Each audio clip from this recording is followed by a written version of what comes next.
Guys, welcome back. It will be as reviewing Forex trading.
Good afternoon, everyone. While all the others are wrong. So with that being said, I think we're going to have a great conversation. We're going to be having a Q&A session afterwards. Please use the mic to my left, and we'll be taking questions from there. And without further ado, I'd like to introduce Dr. Tim Keller. This is clearer because there is the book. In other words, what I say to you here is going to be sketchy. If anything I say really engages you, I won't feel guilty because I can always say, read the rest of it in the book. I certainly can't really give good answers to this question. In chapter 1, I make the case that there's actually two trends that are marked in the world with regard to religion. Here's the one. The one is, and I know what I'm going to say is going to sound counterintuitive to you, but the book explains, and there's really not much doubt about this, that in general, the world is becoming more religious and will for the next 30 to 50 years at least. It's getting more religious.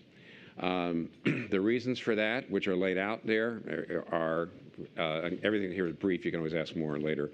Is that both Christianity and Islam are both converting people at a rate faster than the population is growing, and that's the reason why they're growing.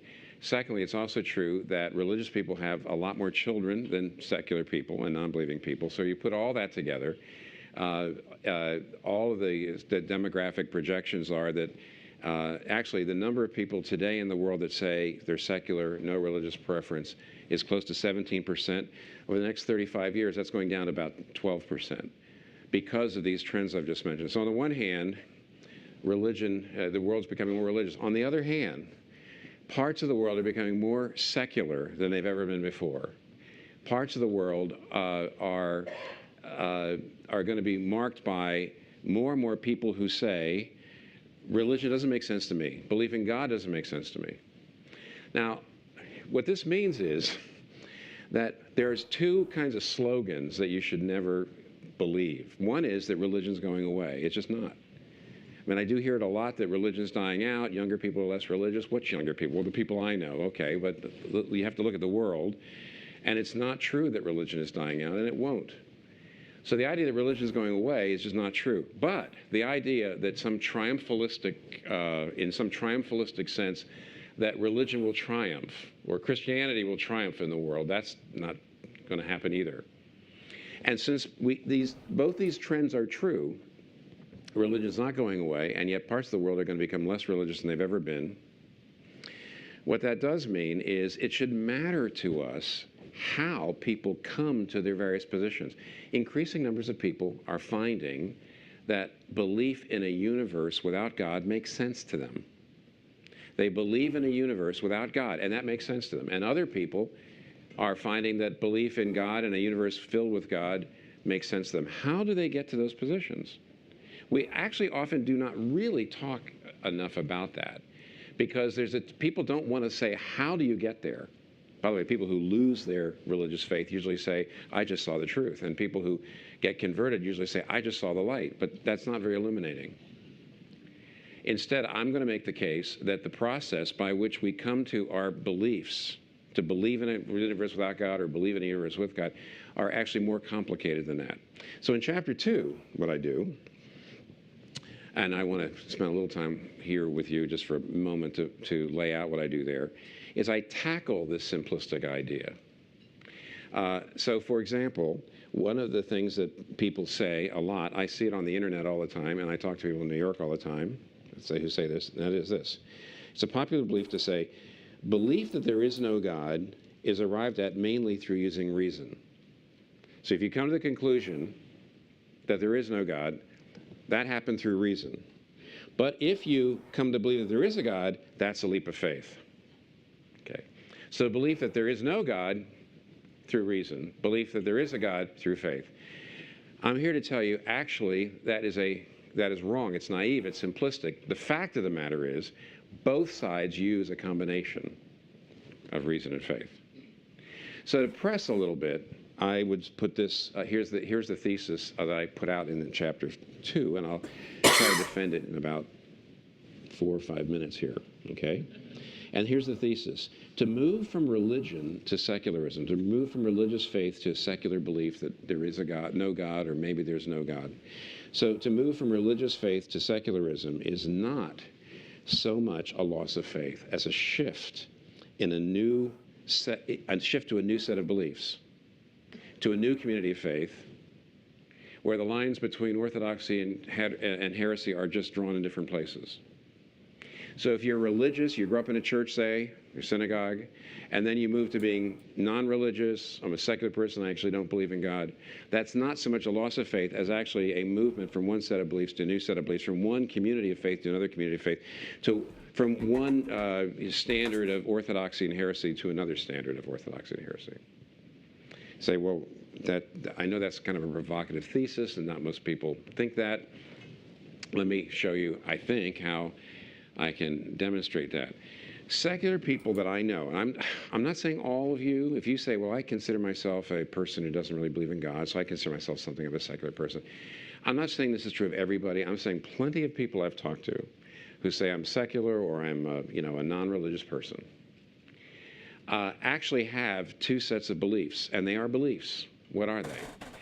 I will call them proofism and humanism. Now, what's proofism? It's a coined word. It's not the most felicitous phrase, but I'm trying to get at this. What many people will say to me is, I'd be happy to believe in God if you could prove it to me. I'd be happy to believe in Christianity if you could prove it to me. But since there isn't any evidence, you can't prove it to me, therefore I shouldn't believe it. Now, that statement is wrong on a number of levels, and actually is a statement of faith. Wow. Well, number one, when you say you shouldn't believe something unless it can be empirically proven, the problem is that that statement can't be empirically proven. For about 100 years, philosophers have pointed that out. To make a claim like that, to make a claim that you shouldn't believe something unless it's proven, is itself a statement that can't be proven. It's an assertion. It's not an argument. It's just a sweeping statement, and it can't meet its own criteria. Secondly, when people say to me, well, I could be happy to believe in God if you could prove it to me, but if you can't prove it to me, I can't believe in God. The problem is that everybody bases their lives on beliefs that they can't prove. If you believe in human rights, if you believe we ought to take care of the poor and not trample the poor, can you prove that? Of course you can't. Actually, everybody bases their lives on deep convictions that just can't be proven. So it's quite wrong to say, for example, to Christians, you've got to prove your beliefs, but then I don't have to prove my beliefs. The fact is nobody, frankly, can prove the most important beliefs on which their life is based. And thirdly, by the way, you probably would guess, especially those of you with a philosophy background, is there's not a lot of agreement on what the word proof means. See, it is true that I think most people agree it's possible to prove that substance X boils at temperature Y at barometric pressure Z. And therefore, if I can demonstrate that, then we could say that's been proven. But beyond that, how do you prove historical claims? When is a historical claim that something happened 300 years ago, when has that been proven? Or how do you prove any moral values? How do you prove that human rights are important or that they're there? The answer is nobody actually agrees on what proof is, because some people say that was proven, other people say, well, how do you define proof, and so on. So in the end, if you're a person who says, because of my rationality, I cannot believe in God or Christianity, what you're actually doing is you're assuming a set of beliefs about how rationality operates that are really a set of beliefs. And they're not self-evident to everybody. They're contested. So they're really a set of beliefs. To say I can't believe in Christianity because you haven't proven it is a set of beliefs. Then the other thing that besides what I call proofism, which is a set of beliefs about rationality which can't be proven, most secular people I know also are what you might call humanists. And humanism means they believe it's important that every human being be treated with dignity, that people's rights not be trampled upon, that we not oppress people, that we share our goods and our power with others and not exploit them. Right? When you say most, I mean, let's put it this way. Most of the atheists and most of the secular or non-religious people I know believe that. But here's a question. How do you prove that? What is that? Not only is that a set of beliefs, but frankly, those beliefs take more faith to believe in. See, if you're a Hindu, you believe the world is such that you will get off the cycle of reincarnation if you live a good life. If you don't live a good life, you keep getting reincarnated. If you live a good life, eventually you can be taken off the cycle of reincarnation and go into eternal bliss. If you believe the Bible, so if you are an Orthodox Jew or you're a Christian believer, you believe that God made the world, a loving God made the world, and you should love your neighbor so that you're like God and you can know him and you can be saved.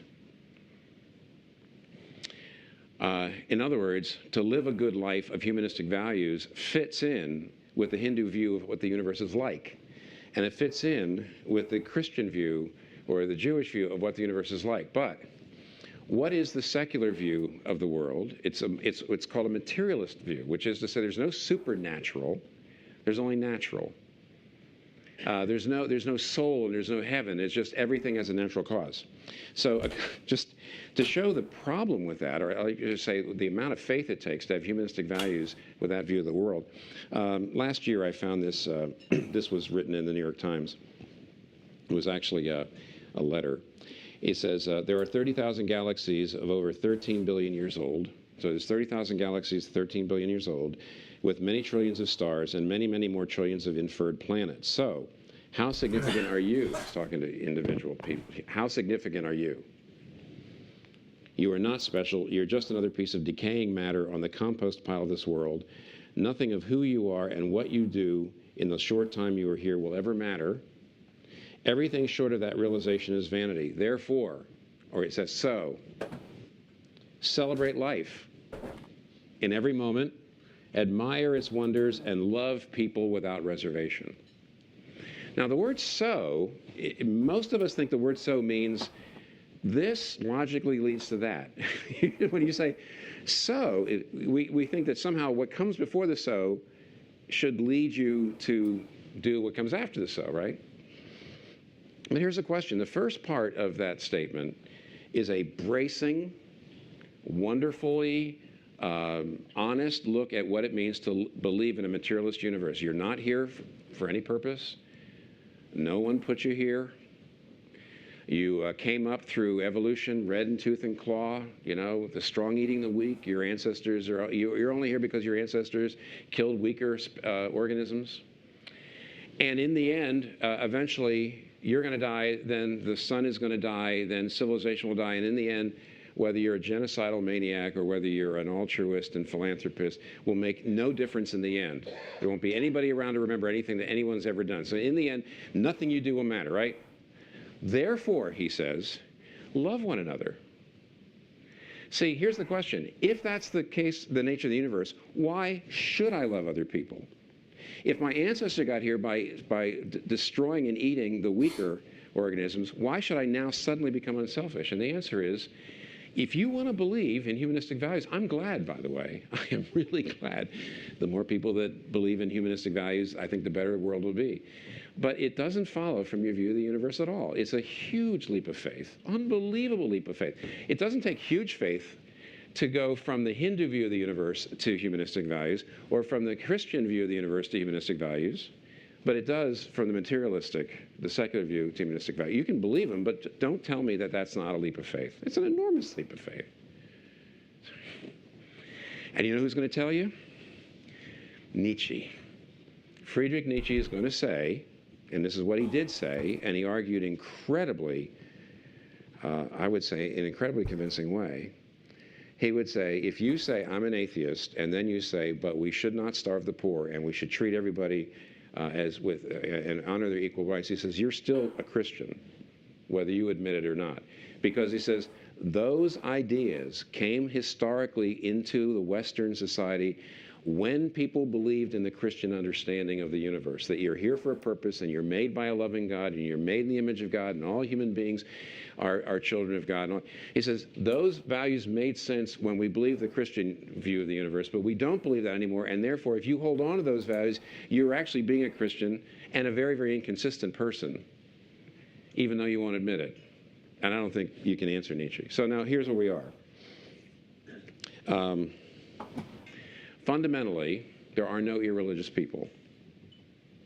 At one level, absolutely everybody has a set of beliefs, including secular people, and irreligious people have a set of beliefs about the universe that A, you can't prove empirically, B, are not self-evident to most of the rest of the world.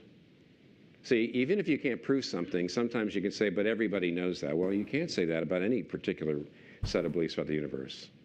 So in other words, you can't prove them. If you're a secular person, your beliefs you can't prove. B, your beliefs are not self-evident to most people in the world. And C, as I'm going to show you here in a second, is your beliefs have as many contradictions and problems that attend to them as any religious faith does. So what does that mean? Does that mean, oh, there's no way to know the truth? No, no, no, no. See, I'm trying to say Everybody gets to their position. Religious people and irreligious people get to their beliefs, because in the end, what you hold is a belief, by a combination of reason and intuition. So for example, how do you use your reason to come to a conclusion? One is you look at the logical consistency of your beliefs. That's using reason. Another thing you asked, do the things I believe fit in with what's out there in the world? Does it fit in with what I see happening in the world? That's using reason. But then there's also a part, frankly, everybody to some degree or other also uses their emotions when it comes to believing what they believe. And they also look socially. They say, I see other people who have these beliefs, and how's that affecting their life? So basically, the way any particular set of beliefs comes to make sense to you is for emotional, cultural, and rational reasons. It has to make sense to you emotionally. It has to make sense to you socially, culturally. You see how the belief fleshes out in the lives of other people. And then thirdly, it does have to be logically consistent, and there does need to be rational reasons too. And so everybody uses those three things to get to their beliefs. Now, what I do in the rest of this book, and the other book's already been mentioned, The Reason for God, is I lay out mainly in this book the emotional and cultural reasons why Christianity tends to make sense to a lot of people. And then at the very end, I start going into the rational reasons, the more traditional kind of arguments for God and Christianity. But I start it, but on the other hand, I finish it, you might say, in The Reason for God. So if somebody asks me, what's the relationship of making sense of God to Reason for God? They say, is Making Sense of God a sequel to Reason for God? I said, no, it's a prequel. Because basically, the way we get there is we use our emotions, we use our relationships, and we use our reason to decide what we think about the universe. Now, what I'm going to do in only 6-7 minutes, I guess, is I'm going to actually tell you what I say in these other books as the emotional and social and rational reasons why Christianity does come to make sense to a lot of people. But I'm actually going to do it as a series of assertions. Now, so this could be infuriating to many people, so I'm really hoping that here at Google, you know, we're all civilized and you don't rush the podium snarling at me, because I'm not going to make the case for any one of these assertions. I'm going to say people who find Christianity making sense come to believe this, and in the books, I actually lay out all kinds of reasons for why. So in other words, nothing I'm about to tell you is really groundless. It's just going to nothing. They've all got. In the end, if you read the books, you might disagree.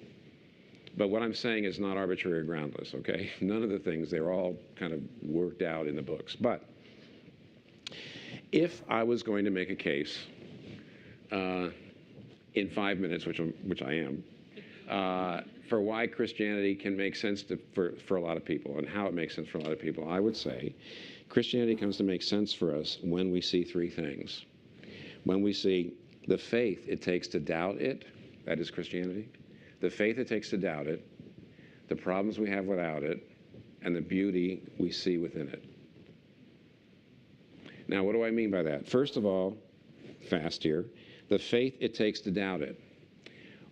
One of the ways in which people who are doubting Christianity come to embrace it is when they realize that all their doubts, every one of their doubts, is always based on a leap of faith, which is harder to justify than the thing they're doubting. Follow that? Wasn't that easy? No, I didn't. In other words, every time you say, I doubt Christianity, your doubt is based on actually an assumption of faith, which itself needs to be justified. Very often it can't be. So let me give you 3 examples. Number one of the objections I hear to Christianity all the time is there can't just be one true way to believe. There can't be one true faith. There can't be one true way to God. There just can't be one true way to believe. And here's the problem with that. How do you know that? I mean, that's an assertion, not an argument. How do you know that there's not one true way? The only way to know that there's not one true way to God would be actually if you have the ultimate perspective on truth that you just said nobody's allowed to have. And actually, what that means is that you are, your doubt is based on an assessment of your perspective, which actually is a major leap of faith, and I think is hard to justify. Here's a second one. People say, I can't believe in a God who allows such evil and suffering. Now, by the way, I'm a pastor. I am not a scholar.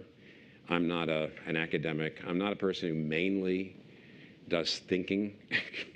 I'm a pastor. So I've walked with plenty of people through horrible suffering.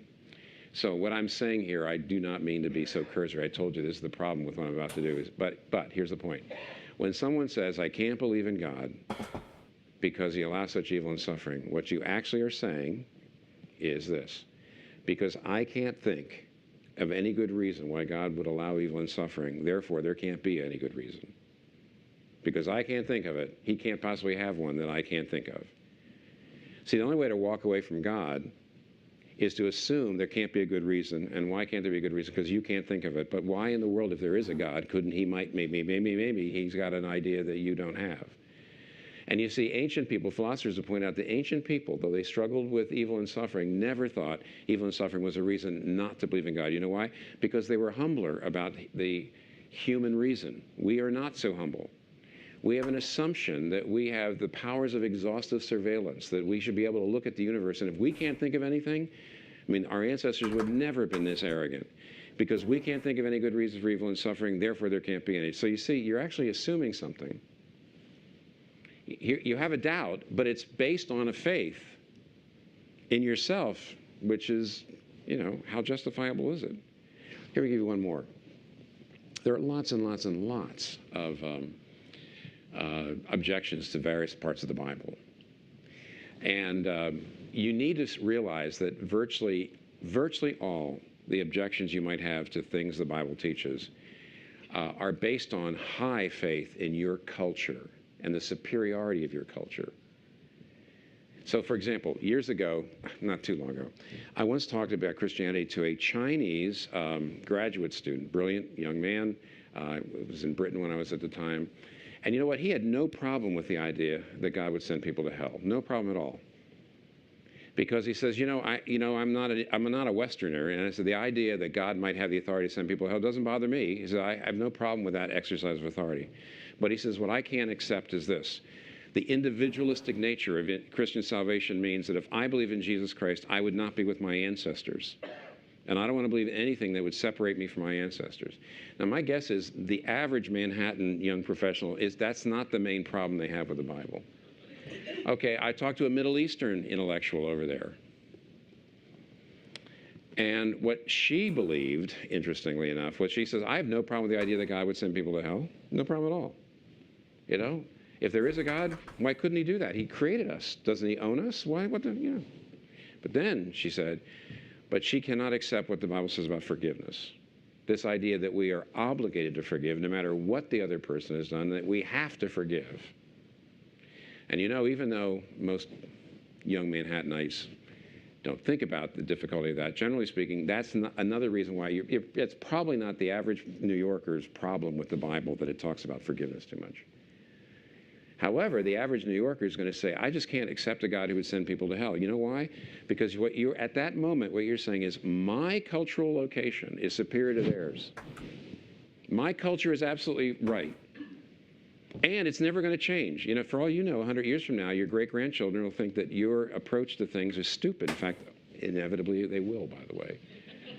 If the record of your political views is somehow preserved, your great-grandchildren would think you are horrible.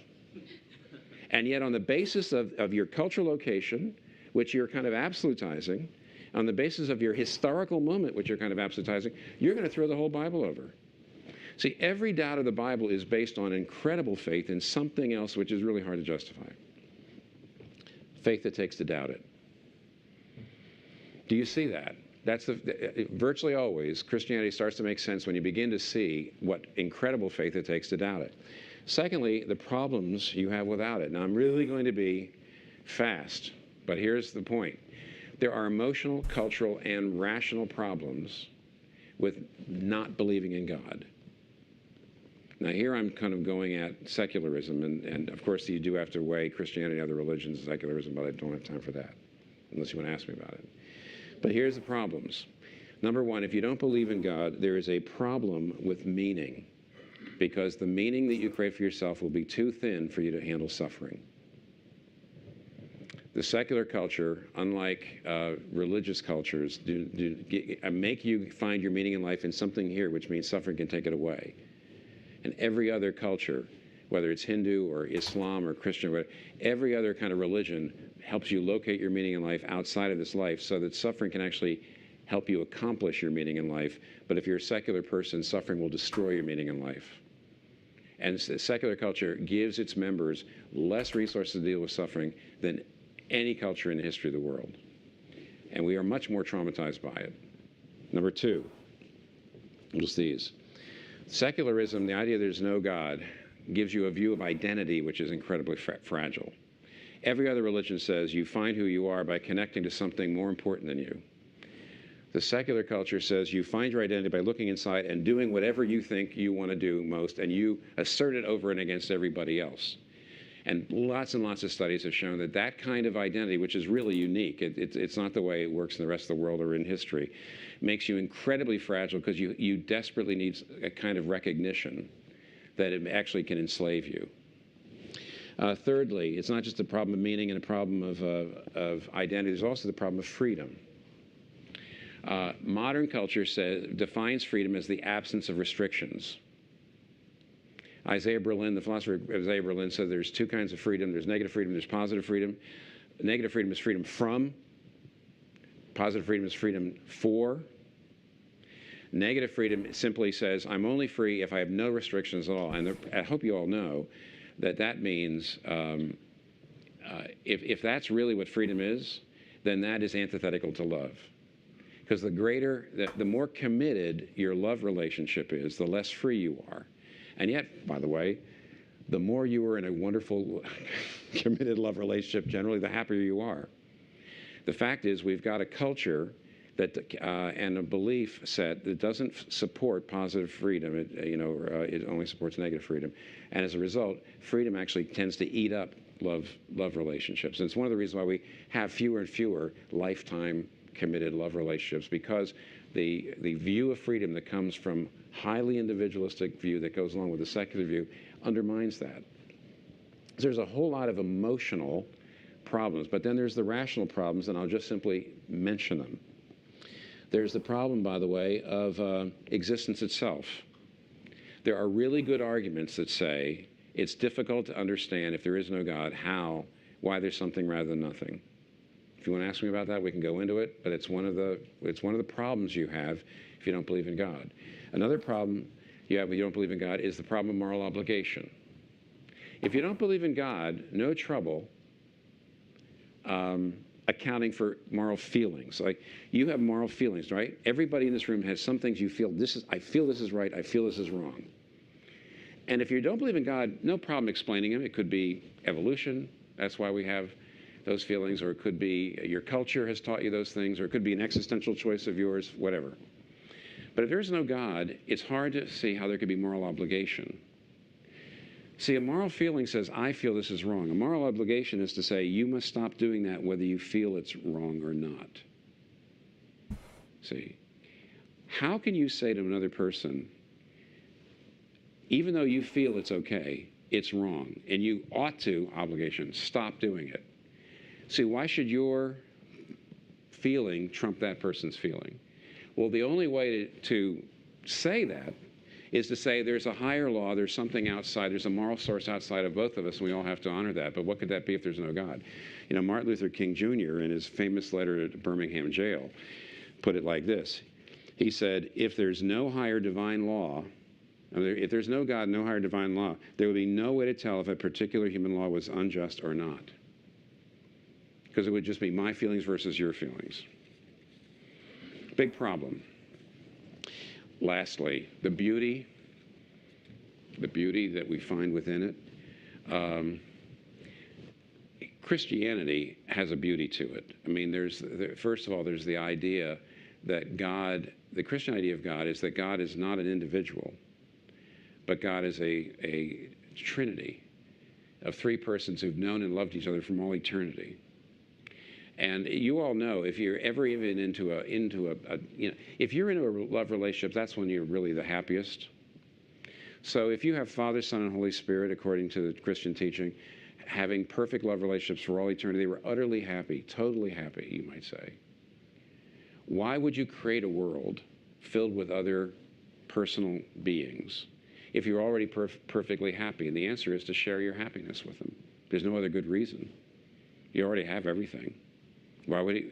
So the Christian idea is that God actually created us to share his happiness and love. Then secondly, the Christian story is that we turned away from him. And that's the reason why things fall apart, the center cannot hold, mere anarchy is loosed upon the world. Christianity has a story of what happened to the universe that explains both the ruin and the glory of the human race.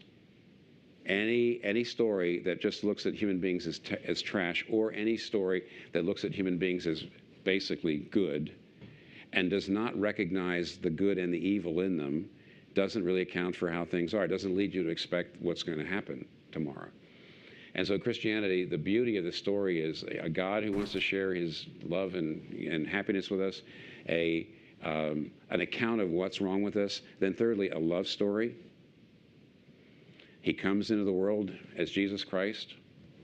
Dorothy Sayers wrote Dorothy Sayers was one of the first women who ever went to Oxford, and she wrote detective novels.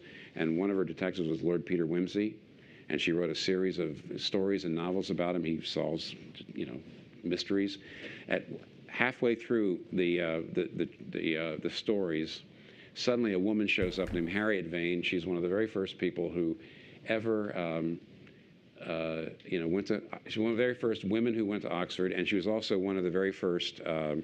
She also wrote mystery stories. So Harriet Vane character shows up in the Peter Wimsey stories. She's one of the first women graduates of Oxford. She writes mystery stories, and she's not particularly good looking. Wait a minute, who is this? Dorothy Sayers, which many people believe, looked at this character that she had created, saw how lonely he was, and wrote herself into the story out of love. And Harriet Vane saves him. And of course, the Christian story is, you might say, oh, that's sweet, what a sweet idea. The Christian story is that's exactly what God did. He looks into the world he created, he sees us harming each other, ruining each other, and he writes himself into the story. And in Jesus Christ, he goes to the cross and dies to pay for our sins so that God can forgive us and still be a just God. If you're a judge, you can't just forgive people. The law needs to be paid. You can't just say, oh, it doesn't matter what you've done. You go off. Well, then justice falls apart. But how could God be both just and forgive us? And the answer was Jesus Christ. God, in a sense, writes himself into the story, and because he loves us and does all that for us. And that's the reason why, in the end, by the way, many people, if you read the Gospels, one of the main reasons that people come to believe in Jesus Christ is they read the Gospels and they see Jesus. They see his claims. They see his humility. They see his grace. They see his courage. And you read through the Gospels of Matthew, Mark, Luke, and John, and you're amazed at this. And some years ago, there was a pastor I knew who was confronted by a non-believer who said, I would believe in God if you can give me a watertight argument. And the guy said, the minister said, read the New Testament. And he said, you mean there's a watertight argument there? He says, well, not exactly. There's Jesus Christ. And he says, what if God didn't give us a watertight argument to lead us to himself? What if he gave us a watertight person against whom in the end there is no argument? Read him and you'll see there's almost no way to account for the beauty of this person, unless maybe he is who he said he is. Okay, slightly longer than I wanted to go, and also slightly faster than I wanted to go, so I'm an unhappy guy. So let's see. Let's see what we can do. So those are some ways in which, why we need to worry about and be concerned about how people come to their beliefs, and how, how it's possible for Christianity to make sense even today. Questions? The best way to do it would be to go to your mic, because otherwise you will not be picked up for the recording. Yes, go ahead. Well, first of all, thank you so much for coming. This has been really, really interesting and a great opportunity. And I wanted to ask, I know you talked a lot about kind of the arguments for religion and the arguments against secularism, but I wanted to ask you about spirituality, in that I and some of my peers, very much do believe that there is a higher power, and we don't believe in secularism, like there is something that, connects us all, that created us on this earth. But that doesn't necessarily translate into religion, and there's a lot of the dogma in Christianity and other religions don't, necessarily appeal or make us uncomfortable, especially the way it can be used sometimes for hate Yes. today, and also necessarily kind of figuring out the differences between them, like why would one choose Christianity over Judaism, over Hinduism, when they all have kind of these different beautiful ways of bringing people together. So, but you're obviously a pastor and of the Christian faith, so you made a choice. Well, yeah. So just if you have any thoughts on that. You only have, yeah. Generally speaking, it's hard to have more than one career. It's hard to be both a Muslim and a Buddhist and a Christian cleric, 5 years for each. It doesn't work. I'll tell you what, I would suggest two things. I'm going to read you something out of the book, believe it or not. Thank you. Actually, you asked a question that gets me to the book. Oh, were you finished with the question? Yeah, that was okay. I would suggest on the multiple faiths, there's a book by John Dixon, he's Australian, who wrote a book called The Spectator's Guide to World Religions. The Spectator's Guide to World Religions. Now, like me, he's a Christian minister, but I read the book recently, and he said, I'm trying to create 5 small vignettes. He did Islam, Hinduism, Buddhism, Christianity, and Judaism. And he lays it out very, very as objectively as he possibly can, does everything he possibly can. He says, I'm sure critics will say, it's obvious to see, even the way you handle Buddhism, that you're a Christian, but he says, I tried real hard, and besides that, everybody who would write a book like that will have to come from some position generally. And it's a really, really helpful book, because what it does is it just lays out the differences and tries very hard to say, now you make the decision, rather than him doing it. That's one side. Here's the other side, though. The last part of this book is actually the story of a guy named Langdon Gilkey. Langdon Gilkey was a young man who graduated from Harvard with a philosophy degree with honors in the 1930s, and went to China to teach at a university there. And when the Japanese overran that part of China, he was put into a detention camp. It was a really, really, really difficult place. 2,000 people in less than a city block. Everybody had, something like, there was 20 toilets for 2,000 people. It was a very, very difficult situation. And when he went there, growing up, he had lost his church faith. He had actually believed in the goodness of human beings and rationality as the way to overcome our problems, and that religion actually wouldn't help much. When he was there, he began to see, he basically came to see that there is absolutely no way. Human beings are basically selfish. He actually says at one point, I marked this in case somebody asked this question. He says, he said he came to believe what the Bible said about sin. He said self-interest seemed almost omnipotent next to the weak claims of logic and fair play. As the months went by, he constantly faced intractable self-centeredness. And he actually said, he says, the fundamental bent of the whole human self in all of us was inward toward our own welfare, and we're so immersed in it that we hardly are ever able to see this in ourselves, much less extricate ourselves from our dilemma. He says everybody he saw who were really being cruel, they always gave rational and moral reasons for what they were already determined to do. He says even the most moral and religious people, because there were a lot of priests and missionaries there, who had been working in China, who were thrown in with everybody else. He says the most religious people found it incredibly difficult, not to say impossible, to will the good and to be objective and to be generous and fair. And what they actually did, though, was they always gave religious reasons for what they were doing. So he got incredibly disillusioned, because here was the secular people, they were being incredibly selfish, and here were the religious people, and they were being every bit as selfish. The secular people were using rational reasons for why they were being selfish and cruel to the other neighbors. They were just trying to survive. And he says the religious people were using religious reasons. So he started being pushed back toward belief in sin. But then there's one guy. Now, the guy in the book, the guy's name is Eric Ridley, but it's actually Eric Liddell.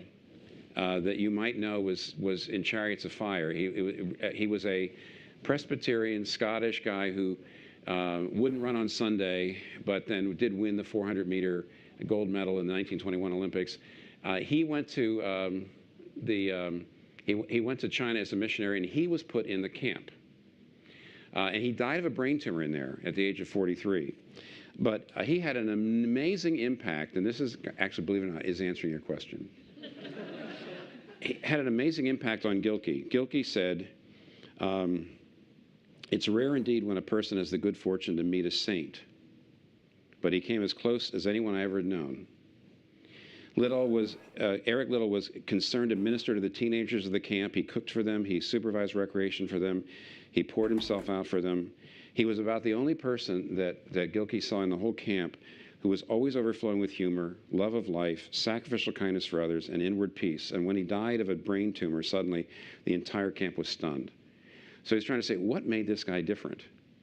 I mean, there were a lot of missionaries, there were a lot of religions. What made him different? And this is what he said. He said, Liddell, this is what Gilkey says, was a committed Presbyterian missionary who believed in Christ, but that his salvation was accomplished by God's sheer and free grace. He did not believe, and this is the Christian teaching, you do not believe that that God loves you because you are living a good life, because you are surrendering your will, because you're charitable to people. He believes it's totally sheer grace because of what Jesus did. And Gilkey then points out that religion all by itself does not necessarily produce the changed heart capable of moral selflessness. Often, religion can just make our self-centeredness worse, especially if it leads us to pride in our moral accomplishments. So he came to see religious people were kind of self-centered in their religiosity because they thought, my religiosity makes me a good person, that's why God loves me. And he says it actually didn't make them less selfish, it made them part of the problem. People just scrambling and trying and trampling other people so they can survive. It says, and so Gilkey says, in Liddell we have a picture of what a human being could be if he was both humbled and yet profoundly affirmed and filled with the knowledge of God's unconditional love through undeserved grace. And this is the last thing Gilkey said. He's quoting Reinhold Niebuhr here. He says, religion is not the place where the problem of man's egotism is automatically solved. Rather, it is there that the ultimate battle between human pride and God's grace takes place.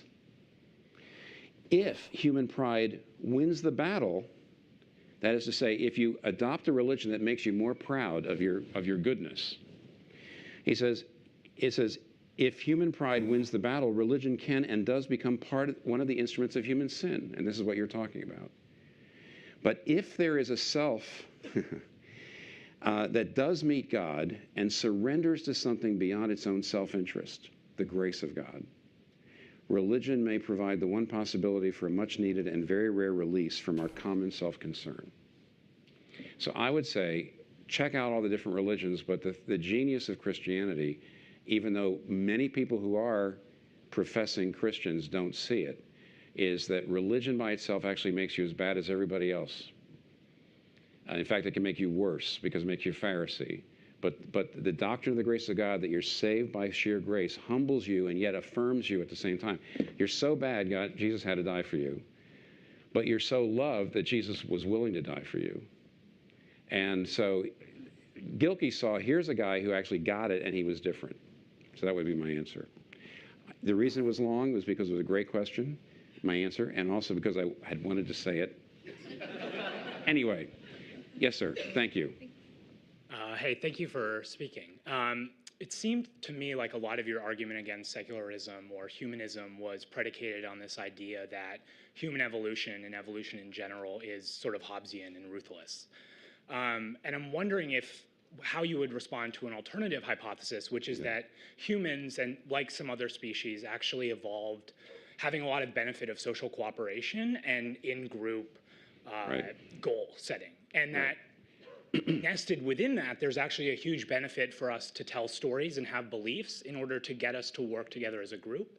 And if that's plausible, why it wouldn't actually make more sense for us to, by some democratic process, come up with a new form of philosophy, rules, governance, social norms that lead us to cooperate and have a lot of the humanist ideals that I think many religious people and many secular people would find advantageous to us as a species. Right.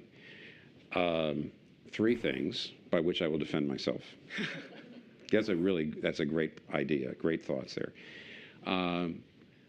Number one, I would say that wouldn't be most of it. I do, yes, you're right in saying that's part of my argument against secularism, but it's not the whole thing. So, okay, number one, that's a minor one. Number two, as you know, not everybody believes that groups, not everybody believes that groups survive because they learned to be altruistic and to take care of each other.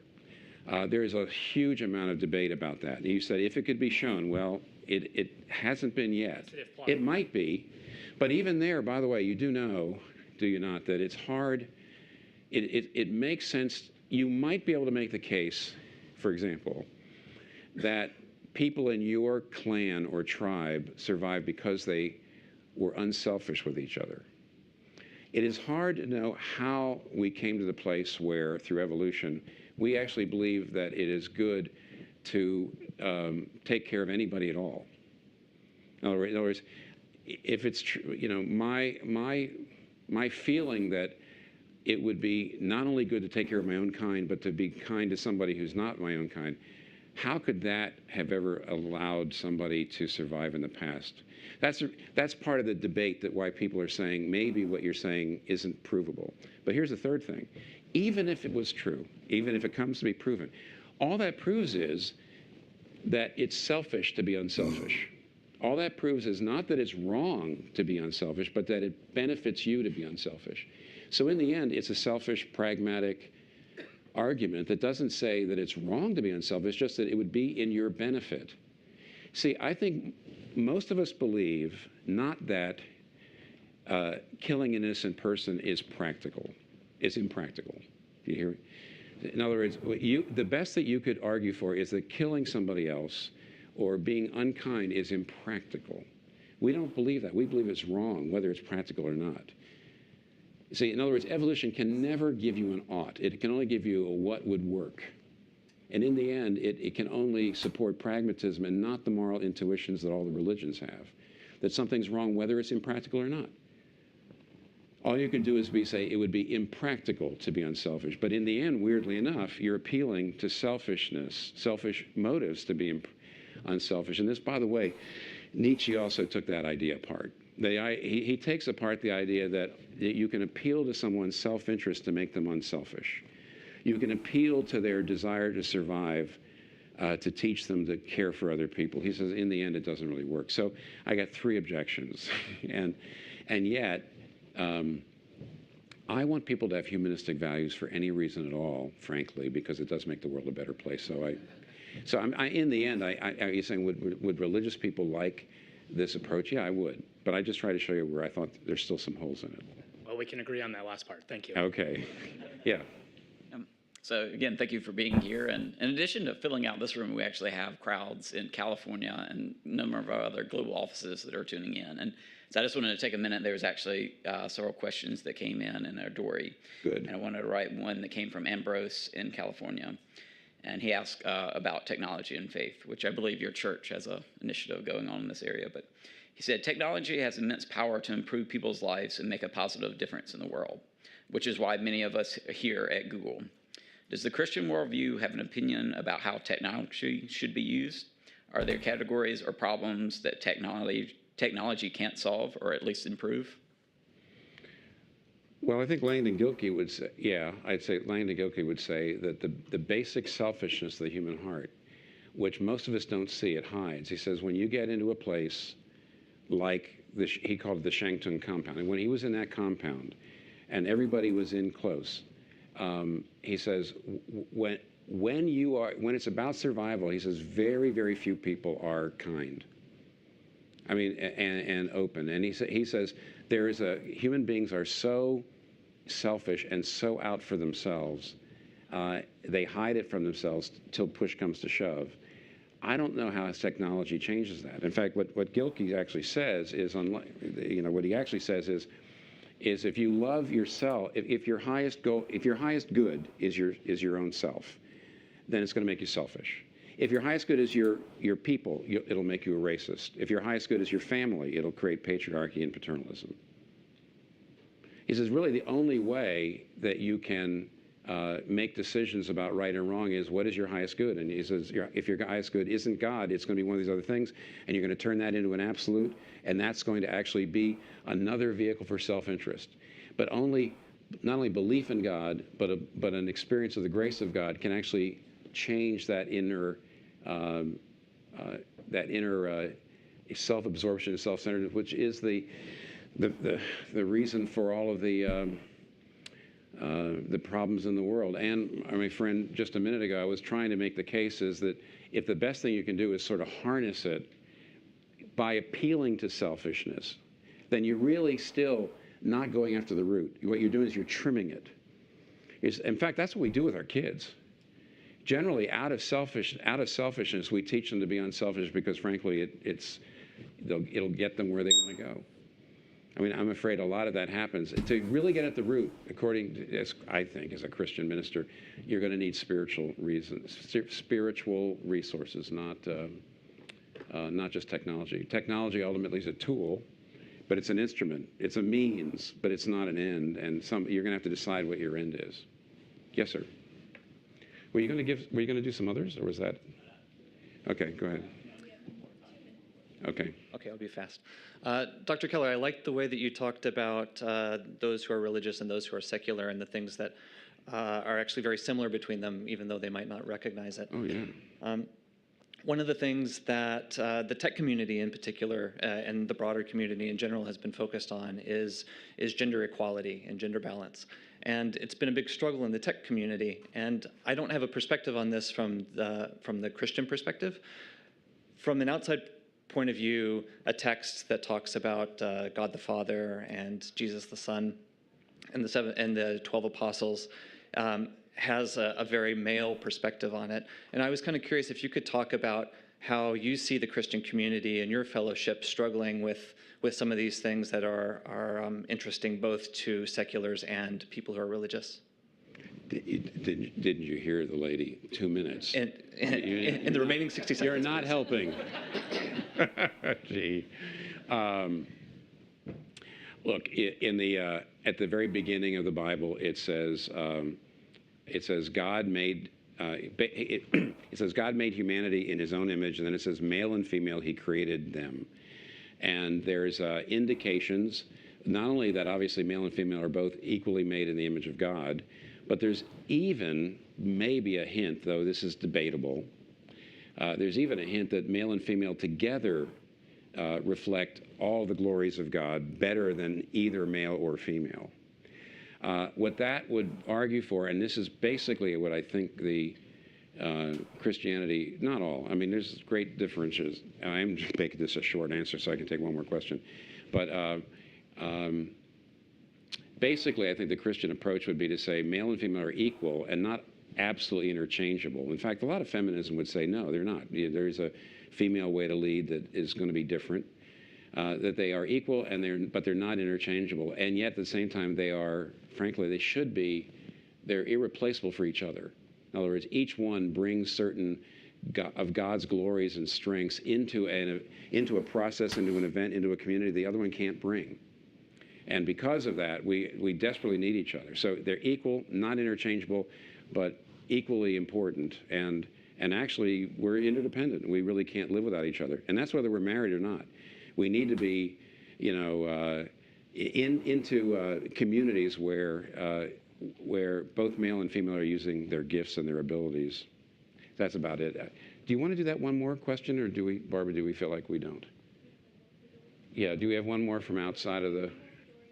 Yeah, and that'll be it.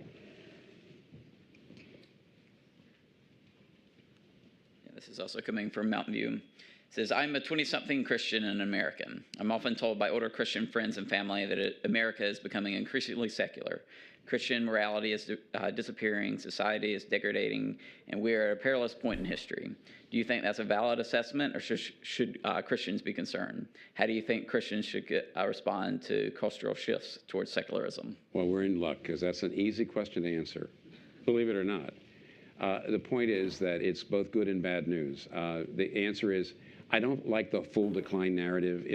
If God is in charge and America's getting more secular, then God's got some good purpose for that.